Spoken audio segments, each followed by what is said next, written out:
Hello everyone, I'm Dan, and today I'll be proposing how Fusion should handle memory management and object destruction in the not-so-distant future. Let's recap on what we've already discovered on this journey. Right now, Fusion sweeps a lot of the nuance under the rug by trying to use garbage collection for as many things as possible. For example, state objects heavily depend on garbage collection so that they don't leak memory when they go out of scope. While this makes for a very clean syntax and takes a load of mental complexity off of developers' shoulders, it ultimately just doesn't work. You can't easily run code when an object gets cleaned up, and even if you get that to work, the timing of that code is unpredictable. That means you might end up with garbage collection related lag spikes in the worst case. So a while back, I made a key concession. Garbage collection just won't work. Nowadays, I think it's far better to try and find explicit, manual ways of managing memory, in pursuit of a balance between logical complexity, visual cleanliness, and rigor. The API design should let you quickly and naturally specify the behavior you want, then allow you to focus on the rest of your code without thinking about memory all of the time.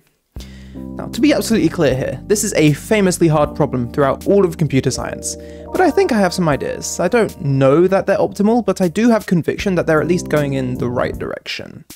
So the first key idea is to reduce the number of things that we have to worry about cleaning up. You see, in Fusion, a lot of things need to be destroyed.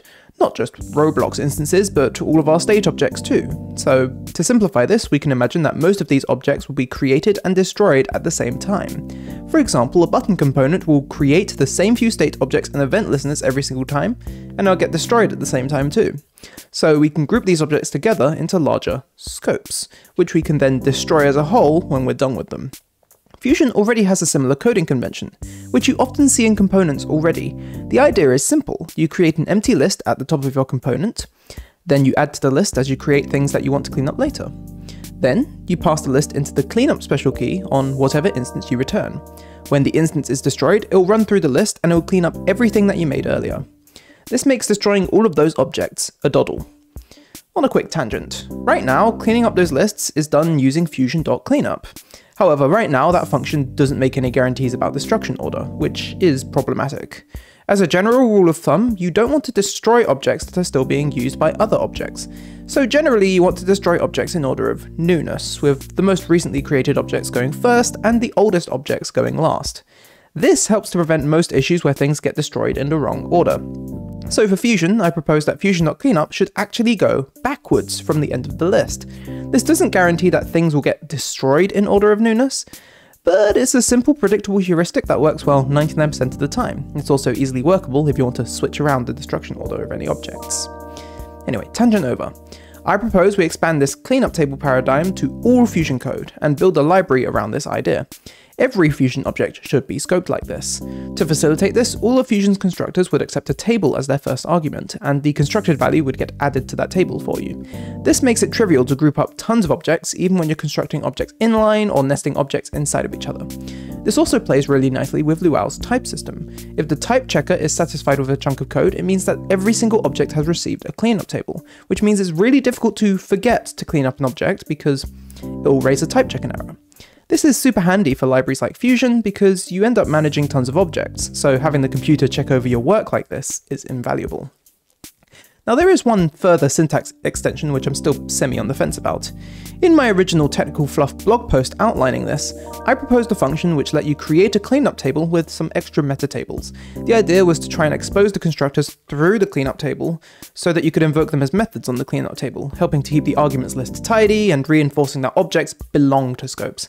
I love the syntax, but I'm still not entirely sold on the idea of it. I think there's a few reasonable questions about extensibility that I don't have good answers for, but it does make code much more visually clean and easy to pass, so I might just try it out for a bit and reserve judgment until I understand it better. Anyway, all of that, now we're just managing a few big scopes, nice and easy to keep in our heads. So next up, how do we destroy them properly? Let's go back to that button component.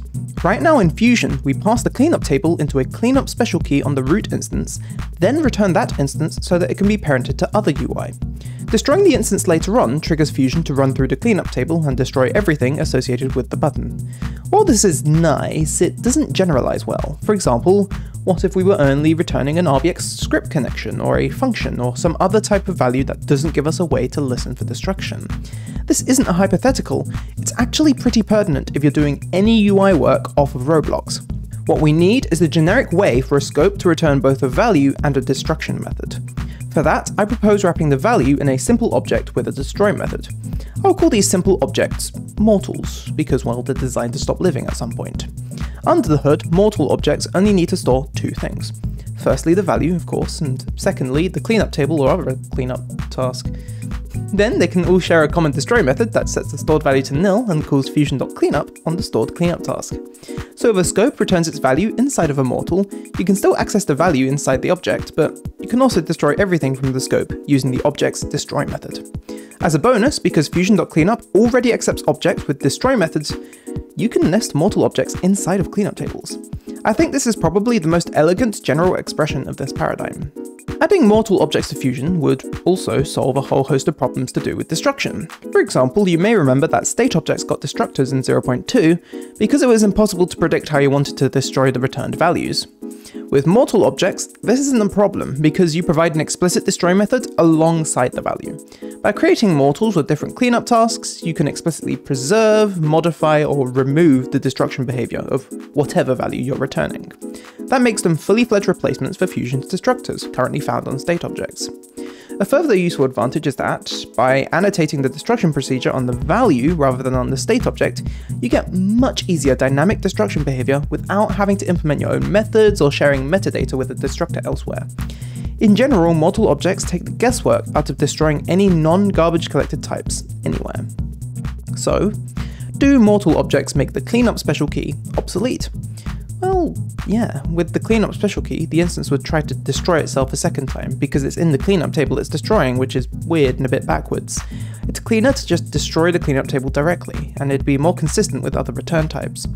And sure, it's a little more tedious to have to unwrap the instance from the mortal, but it's not something that idiomatic Fusion code should be doing often, if at all.